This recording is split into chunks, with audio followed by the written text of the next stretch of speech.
Hello friends, आप सब कैसे हो? आई होप आप अच्छे होगे। आज हम आपके लिए लेके आए हैं क्लास 12th बायोलॉजी। मतलब 12th के लिए बायोलॉजी चैप्टर है हमारा थर्ड, जनन स्वास्थ्य। जनन स्वास्थ्य में हम बात करेंगे पार्ट थर्ड के बारे में। फ्रेंड्स, बाकी चैप्टर फर्स्ट और सेकंड मैंने अपनी चैनल की प्लेलिस्ट में अपलोड कर दिए हैं, आप जाके देख सकते हैं। और इसका भी पार्ट थर्ड, इसके भी दोनों पार्ट मैंने अपलोड कर दिए हैं, आप जाके देख सकते हैं। फ्रेंड्स, अगर आपको क्लास 12th की बोर्ड्स एग्ज़ाम से रिलेटिव कोई भी क्वेश्चन हो, कोई परेशानी हो, तो आप मुझसे पूछ सकते हैं। अब हम बात करते हैं क्वेश्चन। फ्रेंड्स, मैं आपको जो सिलेबस है कंप्लीट वो क्वेश्चन के थ्रू करा रही हूँ, ताकि आपके हर एक क्वेश्चन सॉल्व हो सके और आप अच्छे से तैयारी कर सकें। हम बात करते हैं जनसंख्या विस्फोट, पॉपुलेशन एक्सप्लोटेशन से आप क्या समझते हो, इसके प्रमुख कारण एवं दुष्परिणाम एवं रोकथाम के को हम बताएंगे। अथवा जनसंख्या वृद्धि क्या है, बढ़ती हुई संख्या वृद्धि की दुष्परिणाम व उन्हें रोकने के उपाय बताएंगे कि हमें किस तरीके से रोकना चाहिए, किससे नहीं, उसके बारे में हम चर्चा आपसे करेंगे। अब हम पहला टॉपिक अपनी हेडिंग डालते हैं, जनसंख्या विस्फोट एवं जनसंख्या वृद्धि। हम इसको जनसंख्या विस्फोट को वृद्धि भी बोल सकते हैं। अब हम बात करते हैं, भारत विश्व जनसंख्या की दृष्टि से दूसरे स्थान पर है। मतलब हमारा जो भारत है जनसंख्या की दृष्टि में दूसरे स्थान पर है। 2001 में भारत की जनसंख्या 102 करोड़ थी, या जबकि 2011 में जनसंख्या बढ़कर 121 करोड़ हो गई है। अनुमान है कि 2021 तक भारत की जनसंख्या 135 से 140 करोड़ तक पहुंच जाएगी। ये एक अनुमान लगाया गया है।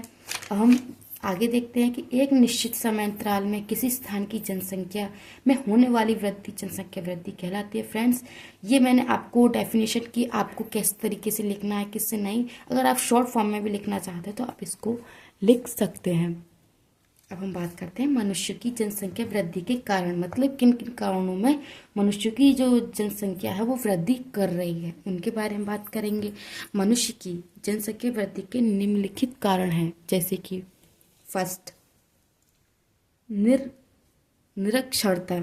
हमारे देश की ग्रामीण जनता का एक बड़ा निरक्षर है, जिसका कारण है वे परिनियोजन तथा छोटे परिवारों के महत्व को नहीं समझते। मतलब छोटा, जैसे 1 से 2 बच्चे करना छोटा परिवार और सुखी परिवार बोलते हैं, ये करना अभी वो नहीं समझे हैं। गरीबी, हमारे देश की अधिकांश आबादी लोग गरीब हैं, जिससे उनका मानना है कि जितने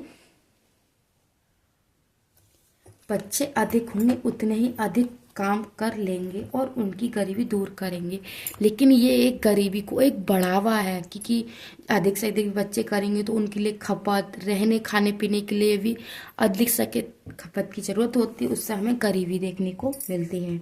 कम उम्र में विवाह, जैसे कि हमारे देश में आज भी बाल विवाह की प्रथा है कुछ जगहों पर, जैसे देखें, जिसके कारण बहुत छोटी उम्र में बालक बालिका का विवाह कर दिया जाता है, जिससे कम उम्र में अधिक बच्चे विकसित हो जाते हैं।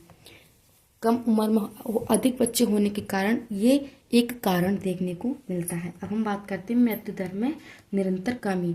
वर्तमान में स्वच्छ स्वास्थ्य सेवाओं की अत्यधिक विकास हो जाने से नवजात शिशुओं को मृत्यु में भारी गिरावट देखने को मिली। जैसे कि स्वयं सहायता जो आशा आंगनवाड़ियों में जो काम करने वाली, उन्होंने इतना हेल्प करती हैं कि डिलीवरी कराना, ले जाना अस्पताल।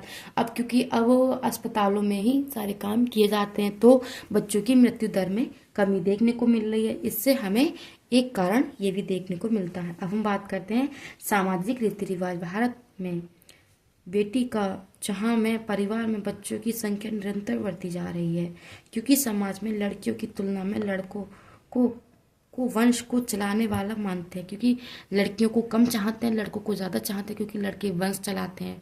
ये एक गलत मानते हैं, क्योंकि मेरे हिसाब से बेटी और बेटा दोनों बराबर है। मेरे पास भी एक बेटी है, लेकिन मैं मानती हूँ वो बेटे से बढ़ के, इतना बेटा नहीं हो सकता, लेकिन इतनी बेटी है। अब हम बात करते हैं जनसंख्या वृद्धि के दुष्परिणाम। फ्रेंड्स, मैं मानती हूँ कि एक बेटी होना बहुत ज़रूरी है। बेटा तो दे, लेकिन बेटी से जो घर में खुशी, जो खुशहाली आती है, वो जिसकी होती है ना बेटी, उसको ही पता चलती है।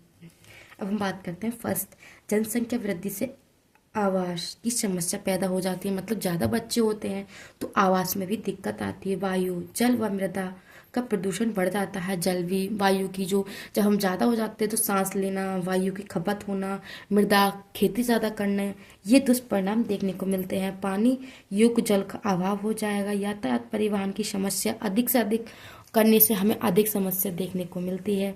जैसे फिफ्थ है, बेरोजगारी की समस्या बढ़ जाएगी। संसाधनों, फल सब्जी में कमी आ जाएगी। संक्रमण रोगों के फैलने की संभावना अधिक बढ़ जाएगी। प्राकृतिक स्रोतों में भारी कमी आ जाती है। जनसंख्या वृद्धि को रोकने के उपाय। जनसंख्या में अत्यधिक वृद्धि रहित कई देश प्रगति नहीं कर सकता। तेजी से बढ़ रहे मनुष्य की जनसंख्या को रोकने हेतु निम्नलिखित उपाय हैं। मतलब जनसंख्या को रोकने के लिए हम उपाय कौन कौन से कर सकते हैं, हम उनके बारे में बात करेंगे। जैसे कि फर्स्ट, बाल तथा बालिकाओं की विवाह की उम्र में वृद्धि करना। जैसे 21 से 18 से 21 या 22 तक हमें विवाह कर सकते हैं, लेकिन इससे नीचे तो मैं सोचती हूँ कि नहीं करना चाहिए, क्योंकि वो बाल अवस्था एक बच्चेपन होता है। दो बच्चों के बीच में 3 से 4 बीच का अंतर रखना अनिवार्य है, क्योंकि जब हम पहली डिलीवरी होती है तो हमें हमारे शरीर में काफ़ी कमी आ जाती है, जो हमें उसे कवर करने में 1-1.5 साल से ज़्यादा लग जाता है। जब हम बच्चे में 1 से 2 साल का अंतर रखते हैं तो हमारा जो नेक्स्ट बेबी आता है वो गुड एंड प्रोटीन युक्त आता है। लोगों को छोटे व सीमित परिवार के महत्व को समझाना, मतलब कम से कम बच्चे करना और उनको समझाना कि सीमित परिवार होना अनिवार्य है, जिससे हमें ना ही गरीबी, ना बेरोजगारी, जन्म दर, मृत्यु दर में भी देखने में उन्हें कोई कमी नहीं मिलेगी। लोगों को शिक्षित करना ताकि उनके मन में व्यक्त अंधविश्वासों को दूर किया जा सके। मतलब अधिक से अधिक लोगों को शिक्षित, वैसे सरकार ने काफ़ी नियम लागू किए हैं जो अब कोई अनपढ़ नहीं रहा है, हर कोई पढ़ाई कर रहा है। जैसे कि पुत्र की प्राप्ति से मोक्ष मिलता है, ये एक मानना है। अधिक संतान परिवार का रूपता बढ़ाती है। बच्चों को पैदा होना अल्लाह की देन है, ये एक मिथ है। जैसे कि ये अल्लाह की देन नहीं है, वो थोड़ी नहीं पालने आएंगे, हमें करना है सब। नेक्स्ट पॉइंट ए, संतान के पालन पोषण में की चिंता नहीं करनी चाहिए, क्योंकि उनकी देखभाल खुद ईश्वर करता है। ये एक ईश्वर, वो तो पता है कि ईश्वर सभी के लिए करता है, लेकिन संतान पालन पोषण जब पैदा आप करते हो तो पोषण वो करेंगे, आपको भी तो करना अनिवार्य है, तो आप ईश्वर पे क्यों थोपते हो, ये एक को कहना चाह रहे हैं। फिफ्थ, लोगों की जनसंख्या में वृद्धि होने वाली हानियों को समस्या बाल विवाह को प्रतिबंध कर देना चाहिए। फ्रेंड्स, आप सभी को नोट्स कैसे लगे कमेंट सेक्शन में बताना। इन वीडियो को ज़्यादा से ज़्यादा लाइक करना, शेयर करना एंड सब्सक्राइब करना ना भूलो। फ्रेंड्स, मैंने इसके आपको उदाहरण, इसके दुष्परिणाम, इसके कारण, किन किन वजह से इनकी संख्या, किन कारणों की वजह से इनमें हमें देखने को मिल रहा है, इनके दुष्परिणाम, इनके उपाय के बारे में हमने आपसे टू द पॉइंट बात की है। फ्रेंड्स, आप सभी वीडियो को ज़्यादा से ज़्यादा शेयर करें एंड सब्सक्राइब करें, लाइक करना ना भूलें। Thank you friends.